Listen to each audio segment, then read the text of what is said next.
कि हमने what we did was कि we studied rusting of iron. We not only studied rusting of iron, but we studied the reactions of all the metals with water. ठीक है, it's कि group one के बड़े vigorous reaction होते थे, very reactive, and then you had less vigorous. Aluminium did not react at all because it had a layer or coating of aluminum oxide, and the rest, iron, etc., they would rust very, very slowly. तो ये सारा हमने पढ़ा था और फिर rusting of iron हमने detail में पढ़ा था and we also studied the reactions of metals with acids that they would react with acids moderate reactions होते थे विद मैजेट एंड इनके साथ टॉप वालों के साथ they were very vigorous reaction and bottom वालों के साथ they were no reactions with dilute acids lead के साथ भी you would have concentrated sulfuric concentrated acid तब जाके रिएक्शन होता था. Now another thing that we're going to do is कि a more reactive metal, ठीक है, so a more reactive metal displaces a less reactive metal.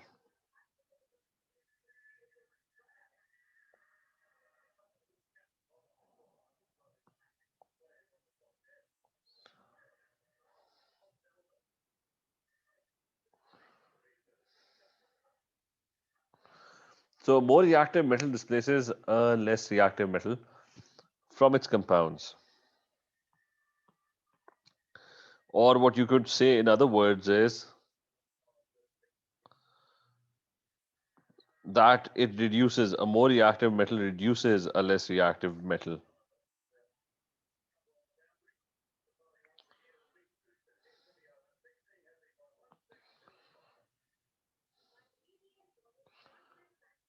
अच्छा, it reduces a less reactive metal ion.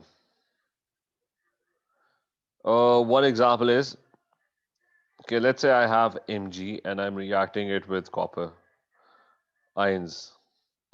Let's say copper ions ना solution में घूम रहे हैं और मैंने उसमें ना Mg का piece डाल दिया. Now Mg is more reactive. ठीक है, Mg is higher up in the reactivity series. You can look at the reactivity series. Mg is in group 2 base or reactivity series. This one.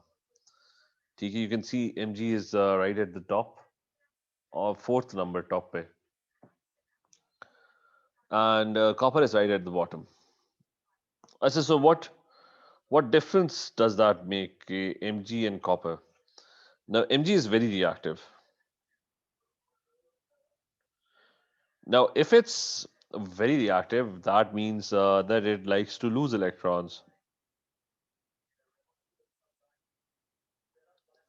ठीक है, metals जो होते हैं they हमेशा electrons lose करना चाहते हैं और जो reactive होगा वो ज्यादा electron lose करना चाहता है.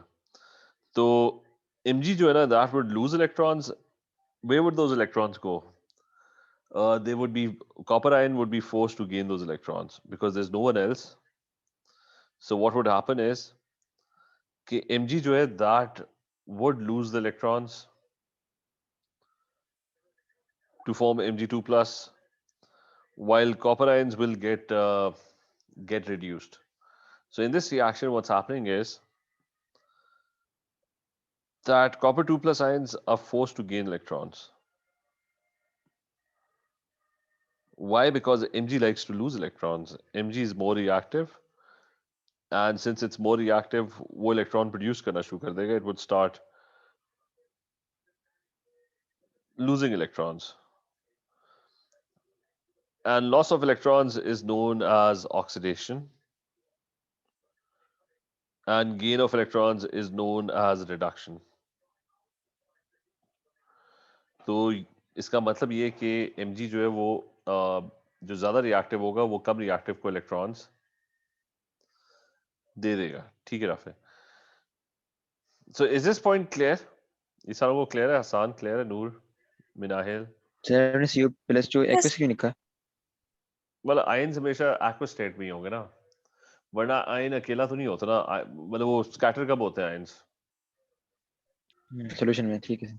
ठीक है, वरना तो आयंस होते ही नहीं है, वरना अगर सॉलिड होगा तो सॉलिड के अंदर Na आयंस और Cl आयंस दोनों आपस में जुड़े हुए होंगे, तो आप उसको अलग अलग करके लिख ही नहीं सकते।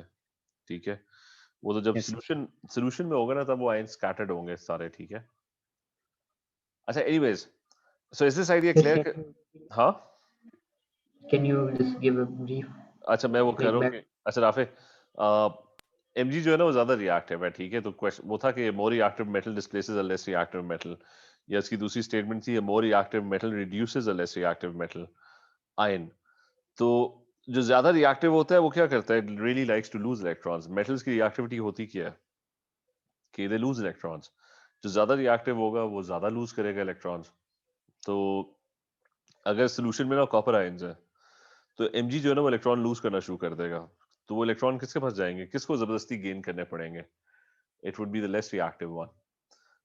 तो कॉपर 2 प्लस इलेक्ट्रॉन गेन करके कॉपर बना लेगा, Mg इलेक्ट्रॉन लूज करके Mg आयंस बन जाएंगे। ठीक है, तो एक तरह से सोल्यूशन में से ना copper ions are getting displaced, copper का मेटल बन गया। ठीक है, is this clear? Yes, sir.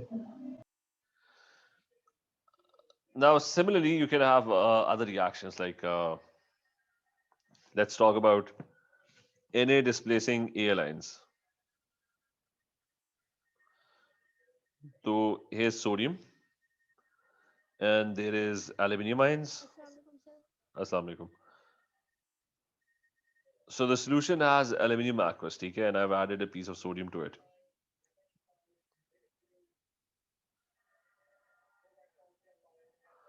अच्छा, so Na is extremely reactive. Na likes to lose electrons. Na likes to form +1 ions. तो वो जो सारे इलेक्ट्रॉन लूज करेगा किसको गेन करने पड़ेंगे? एल्यूमिनियम को, and aluminium would be gaining those electrons to form solid aluminum metal. So a displacement reaction would happen. And this equation is not balanced because there would be 3 sodiums क्योंकि sodiums only lose 1 electron.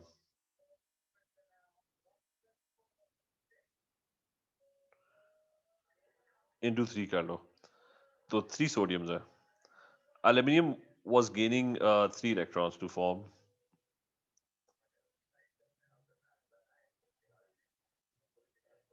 So it gains 3 electrons, right? So you have a displacement reaction. अब फिर compounds के अंदर भी displacement reaction होगा इसी तरह. Like if you have let's say Mg reacting with Fe2O3,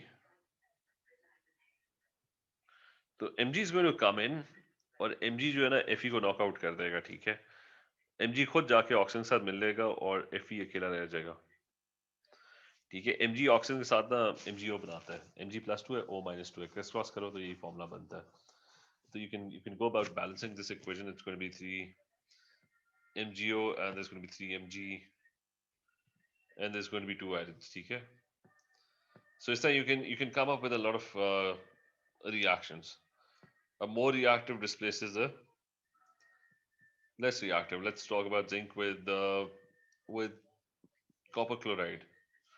What would happen is zinc is more reactive.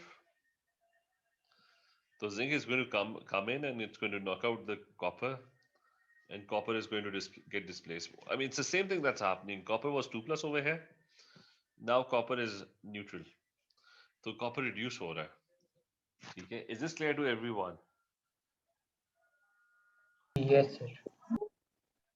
ठीक है, clear है सारों को? Yes or no?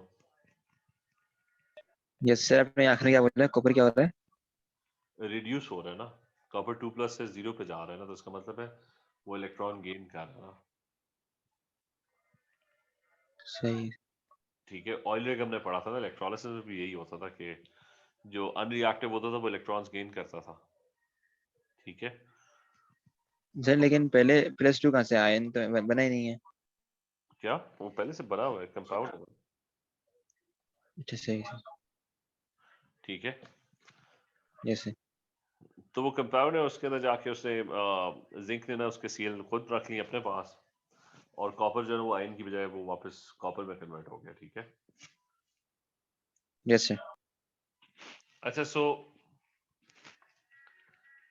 That's what's happening. ठीक है, और अब ये कि इसी तरह ना उसके अंदर there was carbon and hydrogen also given. So for example, carbon with Fe2O3.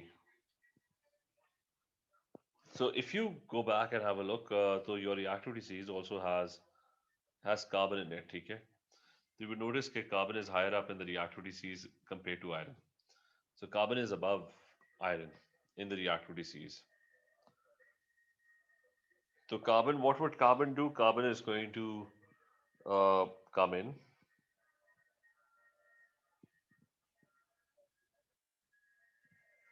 और वो उसके ऑक्सीजन छीन लेगा. It would form carbon dioxide plus Fe अकेला रह जाएगा, ठीक है? And you can balance this equation.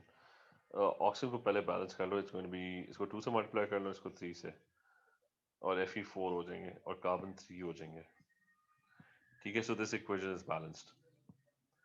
The same, you can also do this with hydrogen. Hydrogen is more reactive than copper. तो लेट्स से कॉपर ऑक्साइड है ना, तो hydrogen जाएगा और कॉपर से ऑक्सीजन छीन लेगा और H2O बन जाएगा, और कॉपर जो है ना, that is going to get displaced, ठीक है? Is this clear? Yes, sir. Yes, sir.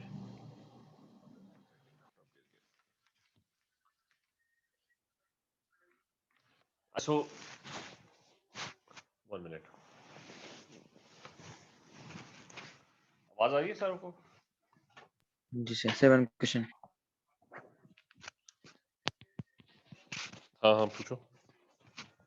Sir इसका मतलब जो ज्यादा रिएक्टिव होता है वो इलेक्ट्रॉन क्या करते हैं, लूज करते हैं, और ज्यादा रिएक्टिव होता है तो ऑक्सीजन भी गेन करता है. जो ज्यादा, हाँ, सही क्योंकि सही. वो खुद आयन बन जाता है ना. तो जब वो आयन बना होगा, पॉजिटिव आयन बना होगा, तो वो नेगेटिव आयंस को अट्रैक्ट करेगा, अच्छा अच्छा, ठीक है सर. ठीक है? मतलब कॉपर जो है वो तो इलेक्ट्रॉन गेन करके बैठ गया ना, तो अब तो वो न्यूट्रल हो गया. जी सर. तो इसका मतलब है अब तो वो कुछ भी गेन नहीं कर सकता. अच्छा, anyways, this is probably one of the most important things, ठीक है? क्योंकि इससे आगे अब सारा हम कंटिन्यू करेंगे. we're going to talk about the extraction of metals now. तो I'm going to write down the reactivity series. इसके अंदर 2 processes हैं, 3 है actually, जो आपको memorize ही करने. So you have all these metals. You have K, Na, Ca, Mg, Al, C आ जाता है फिर, Zn and Fe. एक सेकंड, ये हेल्प पता नहीं क्यों नहीं. अच्छा, so you have Al, Zn, Fe, Sn, Pb, HCu, Hg,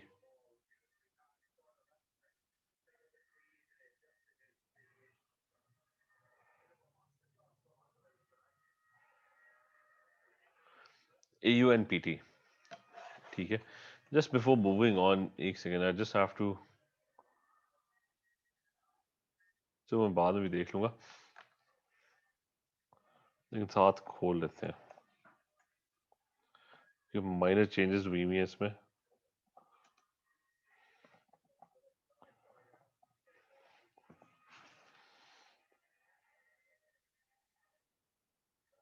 तो ये खुलेगा, साथ ही रेफर कर लेंगे. अच्छा, so you have this reactivity series, and if you look at the reactivity series, one side is the more reactive side. A more, this is the more reactive side. और ये इतने reactive होंगे, they would always be forming compounds. And the other side is your less reactive side.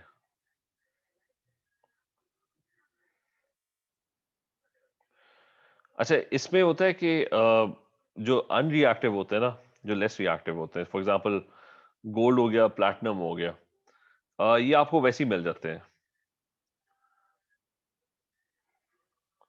ठीक है? Can be found और mind in the original form.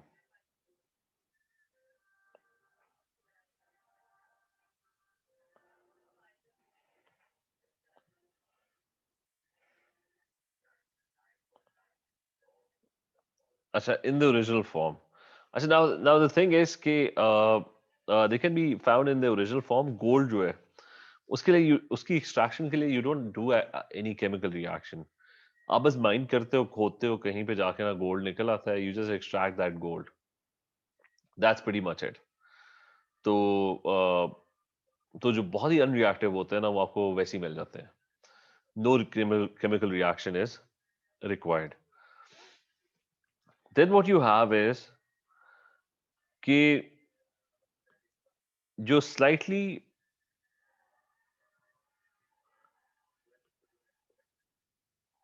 अच्छा, फिर अगला जो पार्ट है ना जो स्लाइटली थोड़े से ज्यादा रिएक्टिव होते हैं, इनका बताओ क्या करते हैं. इनका इलेक्ट्रोलिसिस कर देते हैं ऑफ aqueous सॉल्यूशंस. अगर आपको मेटल चाहिए ना तो उसकी सॉल्ट लो और उसका इलेक्ट्रोलिसिस कर लो.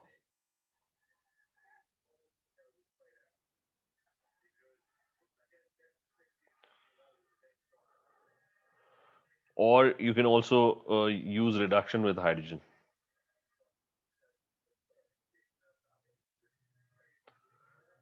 इसको थोड़ा डिस्कस करते हैं कि इसका मतलब क्या है. इसका मतलब ये कि लेट्स से आपको ना कॉपर मिला है. अब नेचर के अंदर ना copper after billions of years copper oxide के फॉर्म में मिलेगा आपको. मतलब अगर मैं कॉपर का और सर्च करूँ ना तो कॉपर डिफरेंट चीजों के साथ कंबाइंड होगा. मतलब प्योर कॉपर वायर तो आपको अर्थ से नहीं मिल रही होगी. तो कॉपर ओर्स वगैरह याद रखने की जरूरत नहीं है. जैसा क्यूपराइट है, इनमें से किसी का फॉर्मूला भी मिल जाएगा. जो लिस्ट ऑफ कॉपर ओर्स कर लेते हैं. तो रॉक्स होते हैं, ठीक है, which are compounds of copper. जैसा ये दिया हुआ है कॉपर और आयरन और सल्फर और कॉपर, और ये डिफरेंट कंपाउंड्स है. कॉपर ऑक्साइड भी है. सो ऑल दीज कंपाउंड्स, क्योंकि अर्थ की क्रस्ट के अंदर ना बिलियंस ऑफ ईयर्स से कॉपर पड़ा हुआ है, तो किसी ना किसी चीज के साथ कंबाइन हो जाएगा. जैसे आपकी आयरन की चेयर है ना, वो भी ओर के फॉर्म में एग्जिस्ट करेगी, क्योंकि मतलब आयरन जो है ना वो एक चेयर भी लो ना तो आफ्टर आफ्टर 100 ईयर्स वो चेयर जो है वो एयर में ऑक्सीजन के साथ रिएक्ट कर जाती है. तो वो अपनी ओरिजिनल फॉर्म में नहीं रहती. तो अगर एलिमेंट जरा सा भी रिएक्टिव होगा ना तो it would form these compounds, various compounds. Now you can do two things. One is you can either do an electrolysis. अच्छा, इलेक्ट्रोलिसिस हमने किए हुए इन सारों के, कि अगर लेट्स से आप किसी ना कॉपर सल्फेट का सोल्यूशन बना लेते हो कॉपर के ओर से, उसको पानी में मिक्स करते हो, सल्फ्यूरिक एसिड में मिक्स करते हो, and you and up forming a copper sulphate solution, right. तो आपने क्या करना है, सिंपली बैटरी लगानी है, उसको पॉजिटिव नेगेटिव टर्मिनल के साथ कनेक्ट करना है, और जब वो पॉजिटिव नेगेटिव टर्मिनल के साथ कनेक्ट हो जाएगा तो आप बीच में कॉपर सल्फेट डाल दो. कॉपर सल्फेट में कॉपर 2+ आयन्स होंगे, sulphate 2- ions would be at anode. There's going to be H+1 and there's going to be OH-1. So since we have done electrolysis, तो इलेक्ट्रॉन गेन कौन करता था? Who's the one who's going to gain electron at cathode? क्या पढ़ा था हमने? Copper. ठीक है, हमने पढ़ा था लेस रिएक्टिव. तो H और कॉपर में मुकाबला चल रहा है, तो H जो है वो that's more reactive, copper is less reactive, so copper would be the one that would end up gaining electrons.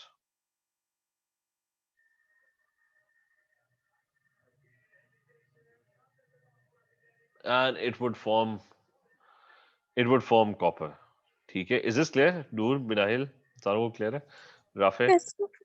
Yes, sir. ठीक है, सो मरियम क्लियर है? So अच्छा, so it's going to form copper.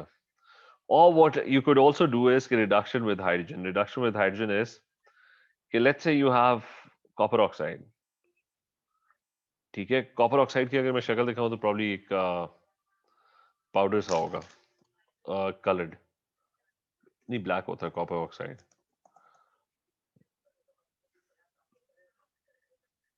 ठीक है, ये ब्लैक पाउडर है.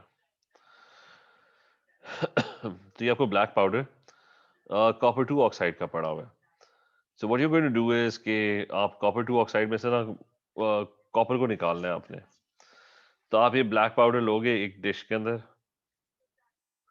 और ऊपर से ना आप H2 गैस पास करोगे.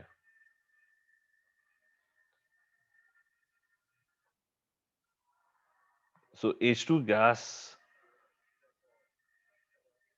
is going to be passed over that copper.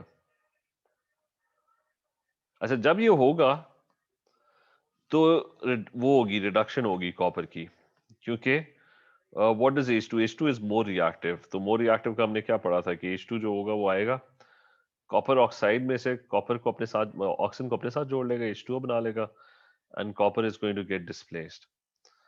So this would eventually turn into water, and the oxygens in copper oxide they would be lost. और हीट भी करना पड़ेगा इसको,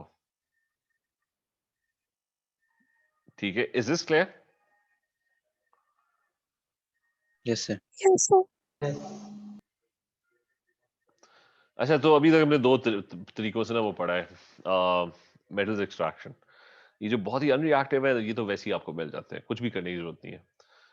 गोल्ड नगेट्स वगैरह तो आपको वो रिवर के अंदर ना आपको मिल जाते हैं, बट ये थोड़े से ज्यादा रिएक्टिव जो होंगे ना, लेकिन 8 से नीचे नीचे, 8 से ऊपर काम नहीं चलेगा, 8 से ऊपर एक्वस का इलेक्ट्रोलिसिस नहीं चलेगा। क्या मसला होगा कि अगर मैं लेट्स से NaCl का इलेक्ट्रोलिसिस करूंगा तो मुझे Na मिलेगा यहाँ पे कि नहीं मिलेगा? No sir. No, sir. क्योंकि वो जो ज्यादा अनरिएक्टिव होता है वो इलेक्ट्रॉन गेन करता है हमेशा, ठीक है? तो वो हाइड्रोजन गैस मिल जाएगी, Na रिड्यूस नहीं होगा, ठीक है? अच्छा, सर लेकिन अगर एक्वस ना हो तो मोल्टन हाँ, फॉर्म। तब वो मिलेगा, तब Na मिलेगा। तो इसलिए, और ये उसकी अभी हम आगे जाएंगे ना तो वो भी आएगा मोल्टन का इलेक्ट्रोलिसिस, ठीक है? वो भी आएगा। अच्छा, then you have these metals, then you move to carbon, right? अच्छा, कार्बन से नीचे जो भी है they can be displaced with carbon, but anyone, ठीक है? They all can be displaced with carbon. This is known as reduction with carbon.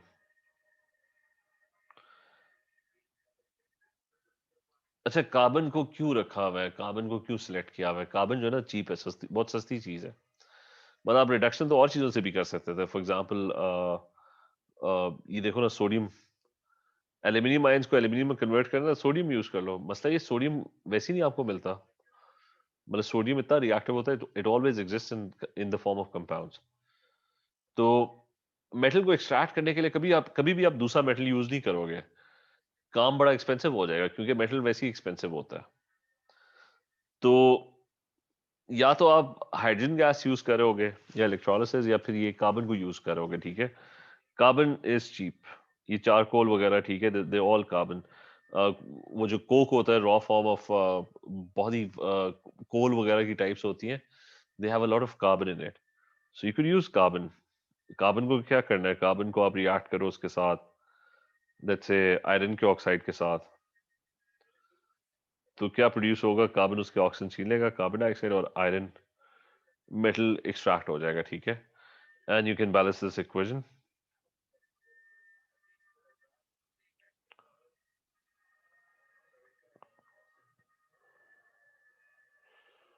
ठीक है? तो ये reduction with carbon, even copper oxide को भी रिडक्शन विद कार्बन कर सकते हैं कि I can use carbon, carbon is more reactive, उसके ऑक्सीजन छीन लेगा, कार्बन डाइऑक्साइड बन जाएगा, कॉपर अकेला रह जाएगा, और इसको बैलेंस कर लो।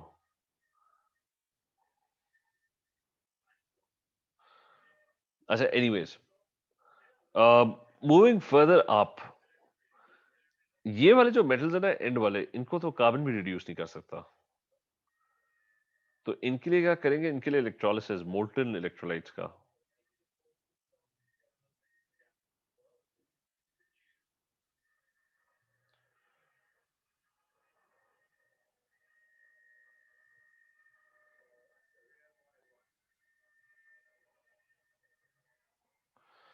अच्छा, electrolysis of molten electrolytes,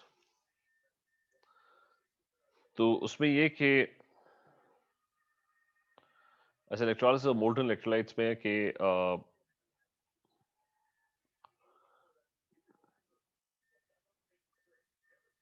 electrolysis of molten electrolytes में कि यू हैव, अच्छा, नॉट एक्वस, ठीक है, वो हम पहले डिस्कस कर चुके हैं। क्योंकि aqueous के अंदर ना H+1 आयंस आ जाएंगे, so it's better not be aqueous। तो एक इलेक्ट्रोलिसिस कर लेते हैं। तो अगर आपके पास सोल्यूशन के अंदर सिर्फ NaCl है लेकिन वो मोल्टन है, तो मोल्टन के अंदर आपके पास और कुछ होता ही नहीं है, there is nothing else, Na+1 है और Cl-1 है, तो you don't have a choice. इस साइड पे कौन इलेक्ट्रॉन गेन करेगा? It's going to be Na+1 जो इलेक्ट्रॉन गेन करके वापस Na या सोडियम बना लेगा। ठीक है, is this clear? Yes, sir. Yes sir. Yes, sir. तो मैं फिर से गो थ्रू कर रहा हूँ रिएक्टिविटीज। बॉटम वाले अनरिएक्टिव वैसे ही मिल जाएंगे। उसके लिए एक वर्ड यूज होता है जो मेरे दिमाग से निकल रहा है,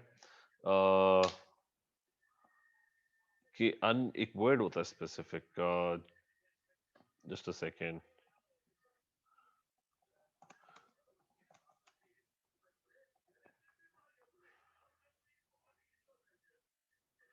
हाँ, native form.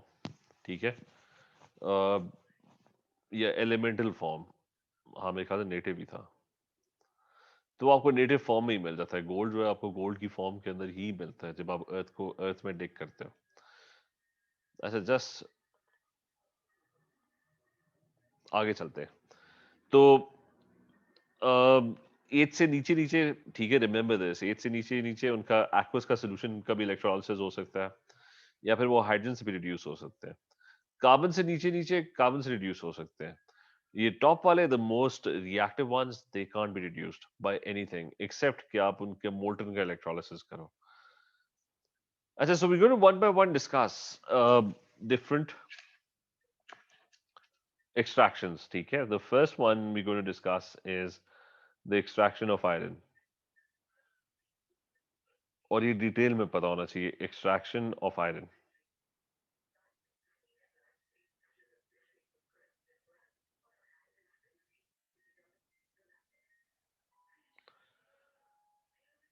Now the reaction is very simple. How do you extract iron? Iron का ore होता है, iron का ore जो होता है that has Fe in the form of Fe2O3. ठीक है, Fe2O3 के फॉर्म में होता है। This is usually known as hematite.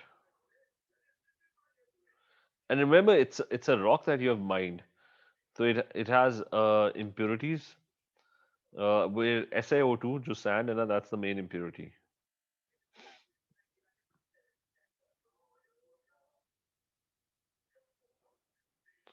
So that's your main impurity. So that's iron ore. अब सिंपल जो कॉन्सेप्ट है ना वो ये कि आयरन ओर को ना कार्बन के साथ रिएक्ट कर दो, काम चल जाएगा। कार्बन जो है ना वो आयरन के ओर से Fe2O3 में से सारे ऑक्सीजन अपने साथ जोड़ लेगा और कार्बन डाइऑक्साइड बन जाएगा, और because carbon is more reactive. ठीक है, तो इसको कहते हैं रिडक्शन विद कार्बन।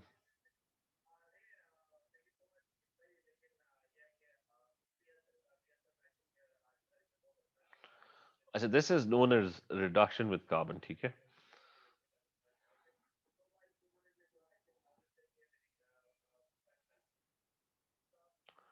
अच्छा, बट द थिंग इज कि रिएक्शन इतना सिंपल नहीं है। ठीक है, you have to do a lot of things and there is a blast furnace involved. तो अब हम बाकी डिटेल पढ़ते हैं कि वो रिएक्शन होगा किस तरह। सो लेट्स से ये हमारा ना एक रफ ब्लास्ट फर्नेस है।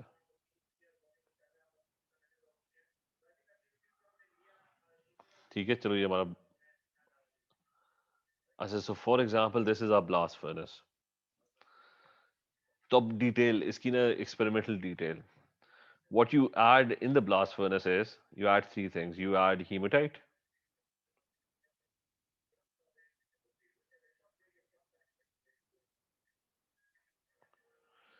hematite is Fe2O3 plus sand। फिर उसके अंदर आप मिक्स करते हो, आप उसके अंदर मिक्स करते हो वो कोक मिक्स करते हो।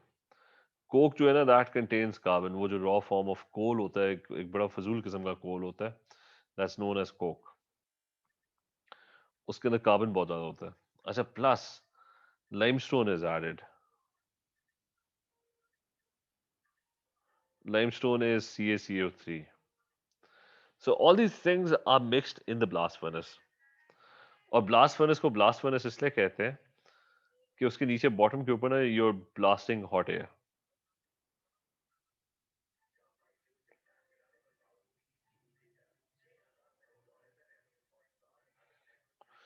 तो एक constant blast of hot air होगा which would be coming from the bottom. जिसकी मैं एग्जांपल एक blast furnace का ना,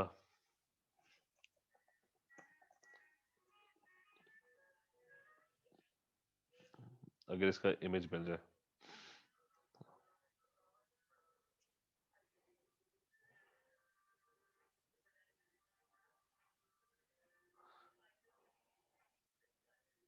ज़्यादातर इंडस्ट्रियल है, लेकिन सिंपल ब्लास्ट फर्नेसेस इवन गांव वगैरह में आयरन एज के अंदर यही होता था कि आयरन इसी तरह एक्सट्रैक्ट होता था कि ये सिंपल फर्नेस जिस तरह वो आपका नान नहीं लगते, तंदूर वगैरह लगा होता है, ठीक है, तो उस तरह का होता था। वे बॉटम के अंदर they blasting air through it. अच्छा, व्हाट हैपेंस इज कि remember coke, the first thing कि coke is basically your coal and this coke burns, ठीक है। सो एट द बॉटम जब आप एयर पंप कर रहे होते हो ना, तो उससे होता ही है कि Coke Burns and catches fire. So right at the bottom you would have all this heat being produced because of the burning, and the carbon in the coke would be reacting to produce carbon dioxide. So because of the hot air that you're burning, air oxygen जो है वो air से ही आ रहा है, ठीक है, तो heat is produced और पूरा का पूरा जो mixture है ना that burns that melts, so mixture melts.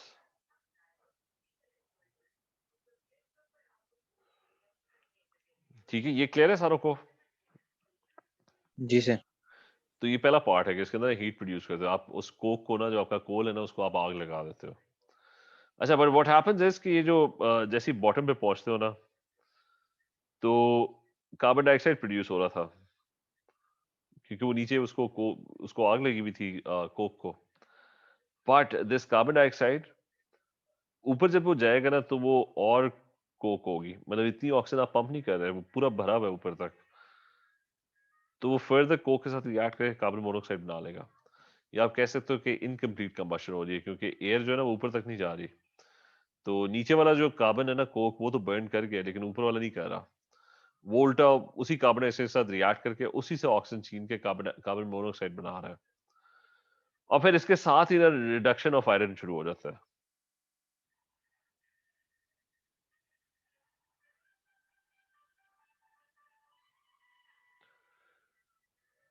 तो reduction of iron starts in the mixture.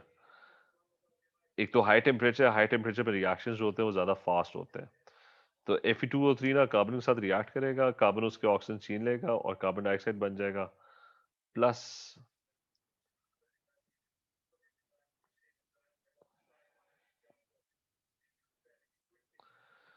and the second reaction is that Fe2O3 can also react with carbon monoxide, उसको भी ऑक्सीजन चाहिए कार्बन मोनोऑक्साइड को, तो वो carbon dioxide बन जाएगा, plus Fe is going to be produced.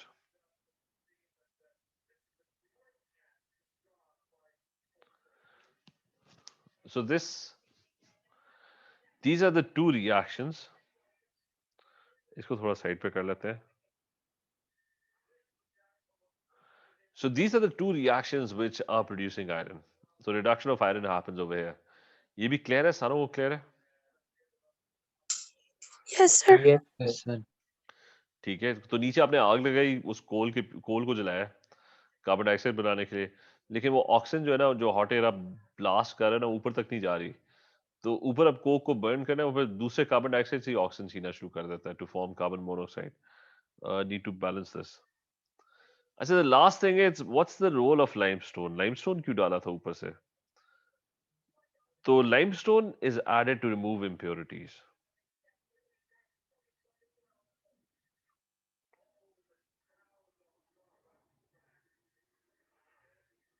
it removes impurity.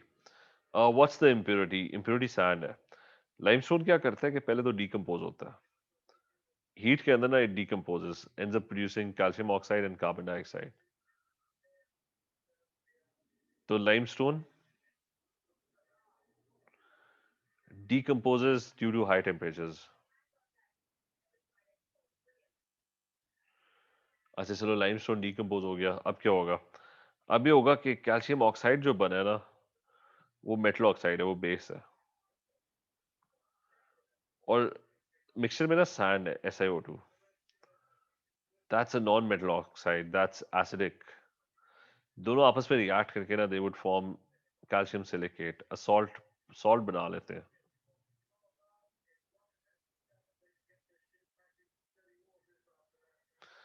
अच्छा, calcium silicate is also known as slag. तो इट्स नोन एज स्लैग. और स्लैग जो होती है ना that's low density.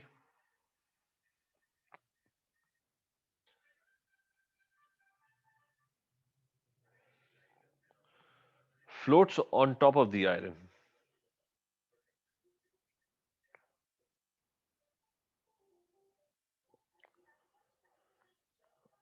Can easily be skimmed off. मतलब ऊपर से ना मलाई की तरह आप उठा लेते हो उसे, जैसा दूध पे मलाई होती है ना, तो ये जो आयरन मोल्टन प्रोड्यूस होगा ना उसके ऊपर स्लैग होगा. तो can be easily it can be easily skimmed off and removed. और स्लैग का एक फायदा ये है कि स्लैग जो है वो आयरन को प्रोटेक्ट करता है. कि एक दफा ना जब आपके पास बॉटम के ऊपर ना आपको आयरन मिलना शुरू हो गया ना, लेट्स से ये मोल्टन आयरन है बॉटम पे पड़ा हुआ है, ठीक है, तो उसकी टॉप सरफेस के ऊपर ना स्लैग की लेयर होगी. तो वो जो स्लैग की लेयर होगी ना वो उसको प्रोटेक्ट करेगा. वो बाकी जो ऊपर रिएक्शंस वगैरह चल रहे हैं ना, आयरन सारा का सारा प्रोड्यूस हो रहा है, वो मोल्टन है, आयरन हैवी होता है तो वो बॉटम पे आ जाएगा. ठीक है, रिमेंबर ट्रांजिशन मेटल्स की डेंसिटी हाई होती है, तो आयरन कहीं भी बनेगा ना वो एंड में बॉटम पे ही आएगा. और उसकी टॉप सरफेस के ऊपर ना वो स्लैग फ्लोट कर रहा होगा. तो स्लैग जो है ना वो बाकी सारों से उसको अलग रख के उसको बचाया हुआ होगा उसने. So low density floats on top of the iron can easily be skimmed off and protects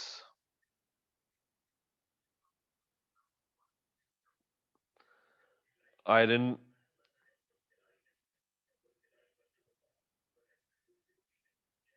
from reacting with the air. और इस ब्लास्ट फर्नेस के टॉप पे ना आपको ये कार्बन डाइऑक्साइड, हर जगह कार्बन डाइऑक्साइड ही बन रही है. तो ये कार्बन डाइऑक्साइड की जो गैस है ना वो टॉप से मिल रही है.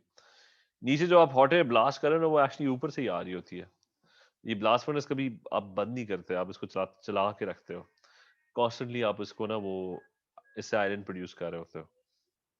और बॉटम से ना आयरन आप रिमूव करते रहोगे. मतलब यहाँ पे टैप्स लगे होंगे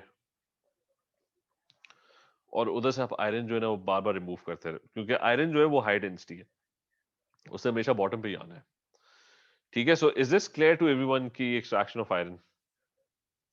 Yes, Yes, sir. sir. Sir one question. हाँ. सर एयर नीचे नीचे से ही जा रही है तो और स्लैग ऊपर से कवर कर रहा है आयरन को, तो हाँ. रिएक्ट क्यों नहीं करवा रहा किसके साथ? नहीं वो तो आयरन? नहीं वो स्टार्ट के अंदर तो आयरन था ही नहीं ना. तो अब आपके पास आयरन प्रोड्यूस हो रहा है. जी सर.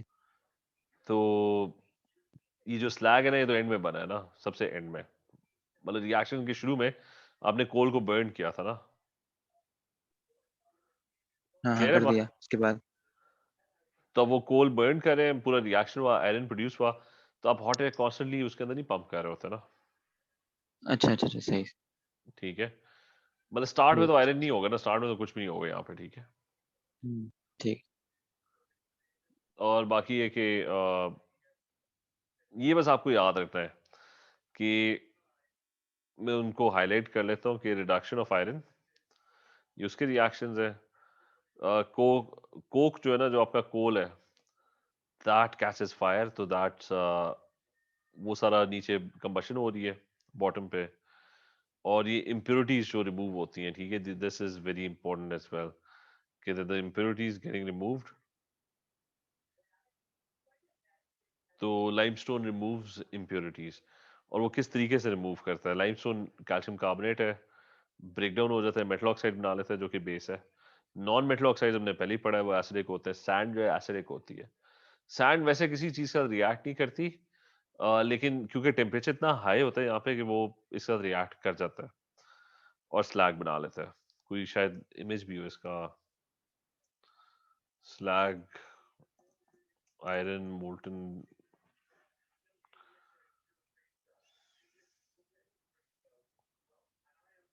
ठीक है, ये इसकी ना टॉप सरफेस के ऊपर ना यू वुड सी के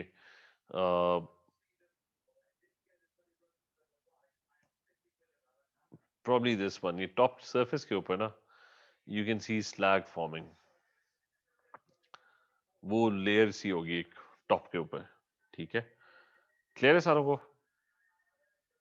Yes. जी Yes, sir. चलो ठीक है, फिर कंटिन्यू करते हैं यहाँ से। अभी थोड़ी सी चीजें रहती हैं इसमें, वो फिर हम कल कंटिन्यू करते हैं। ठीक है, ठीक है सर, अल्लाह हाफिज़। Oh, okay, Allah Hafiz, sir. अल्लाह हाफिज।